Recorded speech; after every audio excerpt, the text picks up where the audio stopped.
Hello friends, welcome back to my channel. तो आज की वीडियो में हम कुरान बुक का चैप्टर 33 सूरह अल अहज़ाब को हिंदी में सुनेंगे। ए नबी, अल्लाह का डर रखना और इनकार करने वालों और कपटाचारियों का कहना न मानना।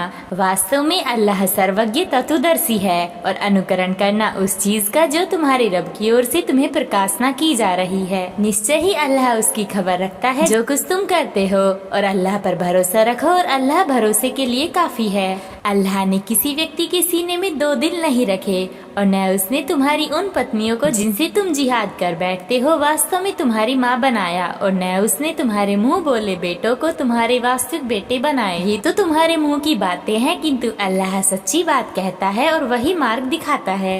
उन्हें उनके बापों का बेटा कहकर पुकारो, अल्लाह के यहाँ यही अधिक न्याय संगत बात है। और यदि तुम उनके बापों को न जानते हो तो धर्म में वे तुम्हारे भाई तो है ही और तुम्हारे सहचर भी। इस सिलसिले में तुमसे जो गलती हुई हो उसमें तुम पर कोई गुनाह नहीं। जिसका संकल्प तुम्हारे दिलों ने कर लिया उसकी बात और है। वास्तव में अल्लाह अत्यंत क्षमाशील दयावान है। नबी का हक ईमान वालों पर स्वयं उनके अपने प्राणों से बढ़कर है, और उसकी पत्नियां उनकी माएँ हैं। और अल्लाह के विधान के अनुसार सामान्य मोमिनों और मुजाहिरों की अपेक्षा नातेदार आपस में एक दूसरे से अधिक निकट हैं। यह और बात है कि तुम अपने साथियों के साथ कोई भलाई करो। यह बात किताब में लिखी हुई है। और याद करो जब हमने नबियों से वचन लिया, तुमसे भी और नूह और इब्राहिम और मूसा और मरियम के बेटे ईसा से भी, इन सब से हमने दृढ़ वचन लिया ताकि वह सच्चे लोगों से उनकी सच्चाई के बारे में पूछे। और इनकार करने वालों के लिए तो उसने दुखद यातना तैयार कर रखी है। ए ईमान लाने वालों, अल्लाह की उस अनुकंपा को याद करो तुम पर हुई जबकि सेनाएं तुम पर चढ़ आई तो हमने उन पर एक हवा भेज दी, और ऐसी सेनाएं भी जिनको तुमने नहीं देखा। और अल्लाह वह सब कुछ देखता है जो कुछ तुम करते हो। याद करो जब वे तुम्हारे ऊपर की ओर से और तुम्हारे नीचे की ओर से भी तुम पर चढ़ आए, और जब निगाहें टेढ़ी तिरछी हो गई और उर हरता हृदय को कंठ आ लगे, और तुम अल्लाह के बारे में तरह तरह की गुमान करने लगे थे।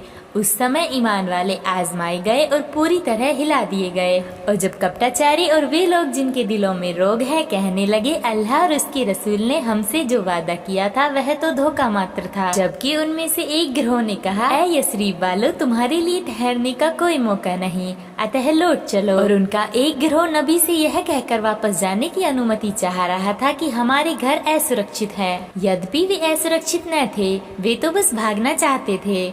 और यदि उसके चतुर्दिक से उन पर हमला हो जाता, फिर उस समय उनसे उपद्रव के लिए कहा जाता, तो वे ऐसा कर डालते और इसमें विलम्ब थोड़े ही करते। यद्यपि वे इससे पहले अल्लाह को वचन दे चुके थे, वे पीठ न फेरेंगे। और अल्लाह से की गई प्रतिज्ञा के विषय में तो पूछा जाना ही है। कह दो, यदि तुम मृत्यु और मारे जाने से भागो भी तो यह भागना तुम्हारे लिए कदापि लाभप्रद न होगा, और इस हालत में भी तुम सुख थोड़े ही प्राप्त कर सकोगे। कहो, कौन है जो तुम्हें अल्लाह से बचा सकता है यदि वह तुम्हारी कोई बुराई चाहे, वह तुम्हारे प्रति दयालुता का इरादा करे। कौन है जो उसकी दयालुता को रोक सके? अल्लाह के अलावा न अपना कोई निकटवर्ती समर्थक पाएंगे और न दूर का सहायक। अल्लाह तुम में से उन लोगों को भली भांति जानता है जो युद्ध से रोकते हैं और अपने भाइयों से कहते हैं हमारे पास आ जाओ, और वे लड़ाई में थोड़े ही आते हैं क्योंकि वे तुम्हारे साथ कृपणता से काम लेते हैं। अतः जब भय का समय आ जाता है तो तुम उन्हें देखते हो कि वे तुम्हारी ओर इस प्रकार ताक रहे हैं कि उनकी आंखें चक्कर खा रही है, जैसे किसी व्यक्ति पर मौत की बेहोशी छा रही हो। किंतु जब भय जाता रहता है तो वे माल के लोभ में तेज जबानें तुम पर चलाते हैं। से लोग ईमान लाए ही नहीं। अतः अल्लाह ने उनके करम उनकी जान को लागू कर दिए, और यह अल्लाह के लिए बहुत सरल है। वे समझ रहे हैं कि शत्रु के सैन्य दल अभी गए नहीं है, और यदि वे गिरोह फिर आ जाए तो वे चाहेंगे कि किसी प्रकार बाहर मरुस्थल में बद्दुओं के साथ रहे और वहीं से तुम्हारे बारे में समाचार पूछते रहे। और यदि वे तुम्हारे साथ होते भी तो लड़ाई में हिस्सा थोड़े ही लेते। निसंदेह तुम्हारे लिए अल्लाह के रसूल में एक उत्तम आदर्श है, अर्थात उस व्यक्ति के लिए जो अल्लाह और अंतिम दिन की आशा रखता हो और अल्लाह को अधिक याद करे। जब ईमान वालों ने सैन्य दलों को देखा तो वे पुकार उठे, यह तो वही चीज है जिसका अल्लाह और उसके रसूल ने हमसे वादा किया था, और अल्लाह और उसके रसूल ने सच कहा था। इस चीज ने उनके ईमान और आज्ञाकारिता ही को बढ़ाया। ईमान वालों के रूप में ऐसे पुरुष मौजूद है जो प्रतिज्ञा उन्होंने अल्लाह से की थी उसे उन्होंने सच्चा कर दिखाया। फिर उनमें से कुछ तो अपना प्रण पूरा कर चुके और उनमें से कुछ प्रतीक्षा में है, और उन्होंने अपनी बात तनिक भी नहीं बदली, ताकि इसके परिमाण स्वरूप अल्लाह सच्चों को उनकी सच्चाई का बदला दे और कपटाचारियों को चाहे तो यातना दे। या उनकी तौबा कबूल करे, निश्चय ही अल्लाह बड़ा क्षमाशील दयावान है। अल्लाह ने इनकार करने वालों को उनके अपने क्रोध के साथ फेर दिया, वे कोई भलाई प्राप्त न कर सके। अल्लाह ने मोमिनों को युद्ध करने से बचा लिया। अल्लाह तो है ही बड़ा शक्तिवान प्रभुत्वशाली। और किताब वालों में से जिन लोगों ने उसकी सहायता की थी, उन्हें उनकी गड़ियों से उतार लाया और उनके दिलों में धाक बिठा दी कि तुम एक गिरोह को जान से मारने लगे और एक गिरोह को बंदी बनाने लगे। और उसने तुम्हें उनके भूभाग और उनके घरों और उनके मालों का वारिस बना दिया, और उस भूभाग का भी जिसे तुमने पददलित नहीं किया। वास्तव में अल्लाह को हर चीज की सामर्थ्य प्राप्त है। ए नबी, अपनी पत्नियों से कह दो कि यदि तुम सांसारिक जीवन और उसकी सोबत चाहती हो तो आओ, मैं तुम्हें कुछ दे दिलाकर भली रीति से विदा कर दूं। किंतु यदि तुम अल्लाह और उसके रसूल और आखिरत के घर को चाहती हो तो निश्चय ही अल्लाह ने तुम में से उत्तम कार्य स्त्रियों के लिए बड़ा प्रतिदान रख छोड़ा है। ए नबी की स्त्रियों, तुम में से जो कोई प्रत्यक्ष अनुचित कर्म करे तो उसके लिए दोहरी यातना होगी, और यह अल्लाह के लिए बहुत सरल है। किंतु तुम में से जो अल्लाह और उसके रसूल के प्रति निष्ठा पूर्वक आज्ञाकारिता की नीति अपनाए और अच्छा कर्म करे, उसे हम दोहरा प्रतिदान प्रदान करेंगे, और उसके लिए हमने सम्मानपूर्ण आजीविका तैयार कर रखी है। ए नबी की स्त्रियों, तुम सामान्य स्त्रियों में से किसी की तरह नहीं हो यदि तुम अल्लाह का डर रखो। अतः तुम्हारी बातों में लोच न हो कि वह व्यक्ति जिसके दिल में रोग है वह लालच में पड़ जाए। तुम सामान्य रूप से बात करो, अपने घरों में टिक कर रहो और विगत अज्ञान काल की सी सजधज न दिखाती फिरना। नमाज का आयोजन करो और ज़कात दो, और अल्लाह और उसकी रसूल की आज्ञा का पालन करो।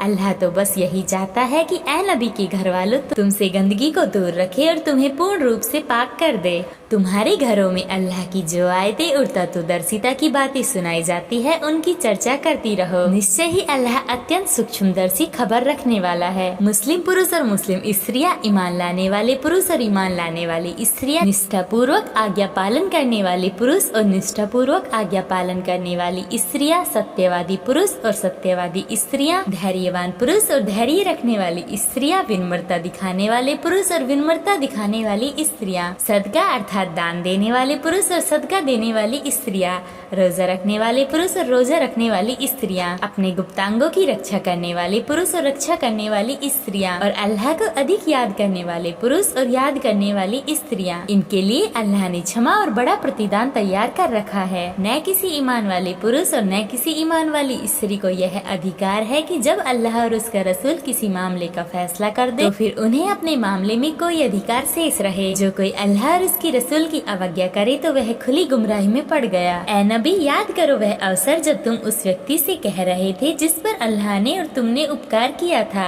कि अपनी पत्नी को अपने पास रोके रखो और अल्लाह का डर रखो, और उस समय तुम अपने दिल में वो बात छिपाए हुए थे जिसको अल्लाह प्रकट करने वाला है। तुम लोगों से डरते हो जबकि अल्लाह इसका ज्यादा हक रखता है कि तुम उससे डरो। अतः जब जैद उससे अपनी जरूरत पूरी कर चुका हो तो हमने उसका तुमसे विवाह कर दिया, ताकि ईमान वालों पर अपने मुँह बोले बेटों की पत्नियों के मामले में कोई तंगी न रहे, जबकि वे उनसे अपनी जरूरत पूरी कर ले। अल्लाह का फैसला तो पूरा होकर ही रहता है। नबी पर उस काम में कोई तंगी नहीं जो अल्लाह ने उसके लिए ठहराया हो। यही अल्लाह का दस्तूर उन लोगों के मामले में भी रहा है जो पहले गुजर चुके हैं, और अल्लाह का काम तो जचा तुला होता है। जो अल्लाह के संदेश पहुँचाते थे और उसी से डरते थे और अल्लाह के सिवा किसी से नहीं डरते थे, और हिसाब लेने के लिए अल्लाह काफी है। मोहम्मद तुम्हारे पुरुष में से किसी के बाप नहीं है, बल्कि वे अल्लाह के रसूल और नबियों के समापक हैं। अल्लाह को हर चीज का पूरा ज्ञान है। ए ईमान लाने वालों, अल्लाह को अधिक याद करो और प्रातःकाल और संध्या समय उसकी तस्बीह करते रहो। वही है जो तुम पर रहमत भेजता है और उसके फरिश्ते भी दुआएं करते हैं ताकि वह तुम्हें अंधेरों से प्रकाश की ओर निकाल लाए।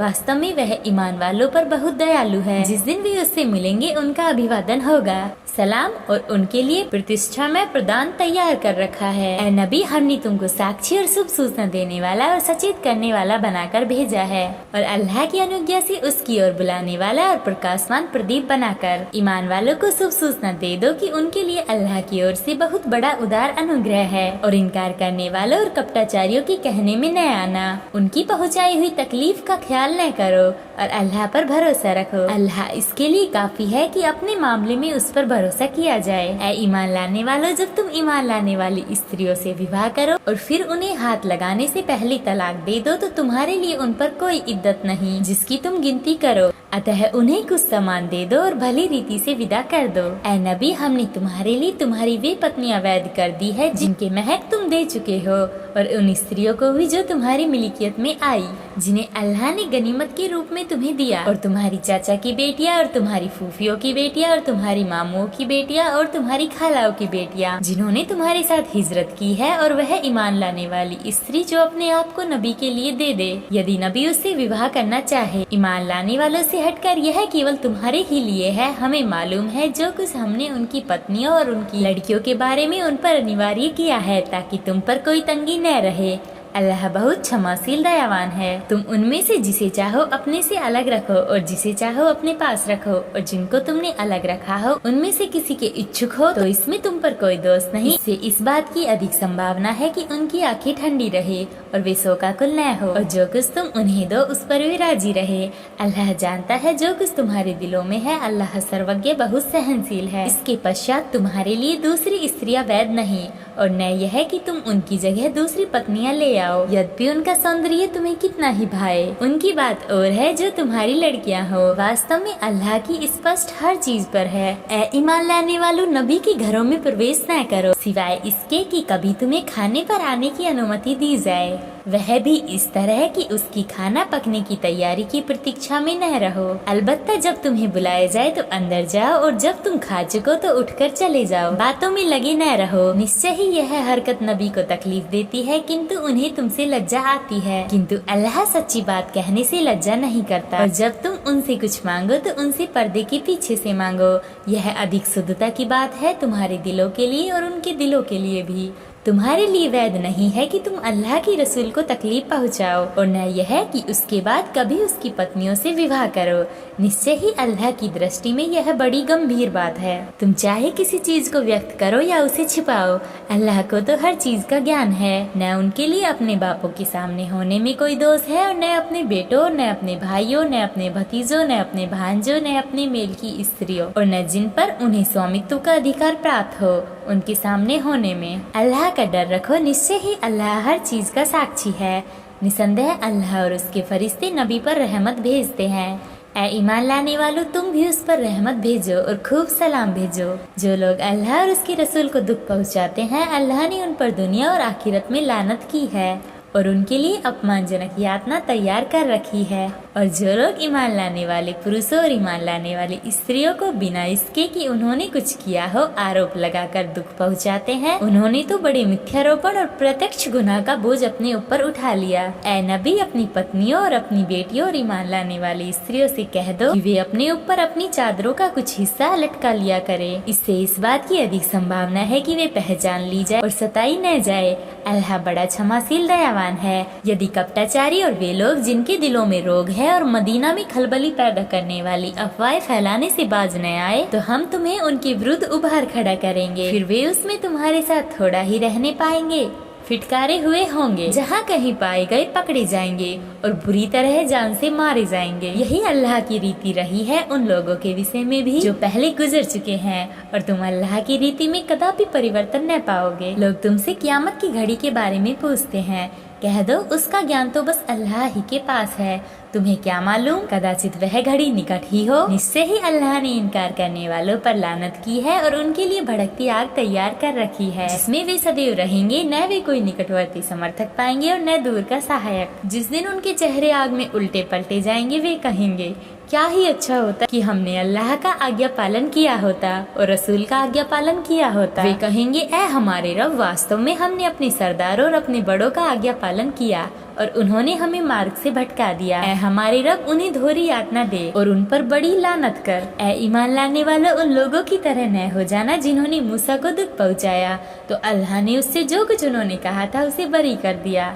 वह अल्लाह के यहाँ बड़ा गरिमावान था। ऐ ईमान लाने वालों, अल्लाह का डर रखो और बात कहो ठीक सदी हुई। वह तुम्हारे कर्मों को सवार देगा और तुम्हारे गुनाहों को क्षमा कर देगा। और जो अल्लाह और उसके रसूल का आज्ञा पालन करे, उसने बड़ी सफलता प्राप्त कर ली है। हमने अमानत को आकाश और धरती और पर्वतों के समक्ष प्रस्तुत किया, किंतु उन्होंने उसके उठाने से इनकार कर दिया और उससे डर गए। लेकिन मनुष्य ने उसे उठा लिया, इससे ही वह बड़ी जालिम आवेश की वसीभूत हो जाने वाला है, ताकि अल्लाह कपटाचारी पुरुषों और कपटाचारी स्त्रियों और बहुदेववादी पुरुषों और बहुदेववादी स्त्रियों को यातना दे, और ईमान लाने वाले पुरुषों और ईमान लाने वाली स्त्रियों पर अल्लाह कृपा स्पष्ट करे। वास्तव में अल्लाह बड़ा क्षमाशील दयावान है।